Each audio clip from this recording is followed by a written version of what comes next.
અને એના માટે જ્યારે વિછ્યા પંથકના લોકો જ્યારે ન્યાય માટે આવ્યા અને ન્યાય માટે આવવાની સાથે જ જે મોટા મોટે એ લોકોએ જે પથ્થરમારાના નામથી જે લોકોને મારવામાં આવ્યો છે, જે લોકો ઉપર ખોટા કેસ કરવામાં આવ્યા છે, ત્યારે બિલજાતભાઈ અહીંયા ખડે પગે હતા. એના કારણે એની પીડા હતી ને એને એની પીડા ઠેલવી એમાં ખોટું શું મને કયો જોઈએ? એને એની પીડા ઠેલવી એમાં ખોટું શું? આજે મારે હું તમને એમ કહું મારે બહારથી આવી તમારા ગામમાં આવું જ લેવા જોઈએ, પણ જો અહીંયા સક્ષમ ન હોય ને અહીંયા ગામનો વ્યક્તિ ન કરતો હોય તારે બહારથી આવે. લોકોની વિષયની એ વખતે પીડા હતી કે અમારો ધણી કોણ? વિષયના લોકો કહેતા હતા કે અમને બચાવો.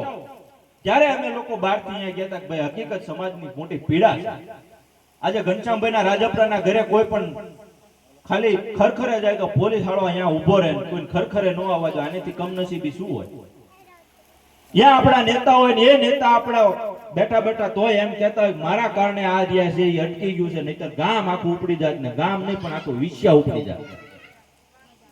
એટલે ન્યાય માટે થઈ ગયો હોય કેસ, આખો આપણો યુવાન વયો ગયો હોય ને એના ન્યાય માટે લોકો આવ્યા છે, એને ક્યાંક ને ક્યાંક સાથ અને સહકાર દેવો જોઈએ, નહીં કે એને દબાવવાના પ્રયત્ન કરવા જોઈએ. આજે એ પીડા લડત આપી 95 90 લોકોને બહાર કાઢ્યા. એ બહાર કાઢવામાં લોકોને જે આપણા સમાજના કે અન્ય બધા સમાજનો જે લોકોએ જે સાથ અને સહકાર આપ્યો, પહેલા તો એમને જોરદાર તાળીઓથી આપણે બતાવ્યું.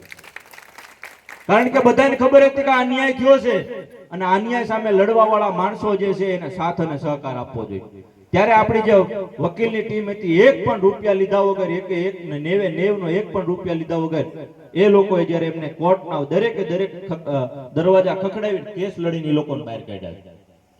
નહીતર અત્યારના જમાનામાં કોણ એવું કરે? એ લોકોના જેને અંદર હતા એના ઘરવાળાને અહીંની જે ટીમ હતી એ લોકો પણ કહેવા હતા તમારે કાંઈ પણ જરૂર પડે તો ચિંતા ન કરતા, તમારા દીકરા દીકરીઓને તમારા જે ભાઈ બહેન માલપા છે કે જોઈ કોઈ વડીલ છે એના માટે એક રૂપિયો દેવા નથી. તમારે જ્યાં સુધી બહાર ન આવે ત્યાં સુધી ઘર વખરી પણ જે કોઈની જરૂર હતી એને પૂરી પાડી. આ એ બધા લોકો છે. તો એ પીડા હોય ન હોય તો વાત અલગ છે. એ પીડા અમને થઈ તો તમને કેમ ન થઈ? આ વાત લઈને એ જયારે બિરજાભાઈએ વાત કરી તો એમાં ખોટું શું હતું? વાત તો એક જ હતી કે તમે તમારો કેસ મેક દો, હું મારો કેસ મેક દઉં. અને આ જે 92 જણા ઉપર 90 જણા ઉપર જે ખોટા કેસ થયા છે એ કેસ માટે આપણે ઉપવાસ ઉપર બે, એમાં ખોટું શું ભાઈ? મને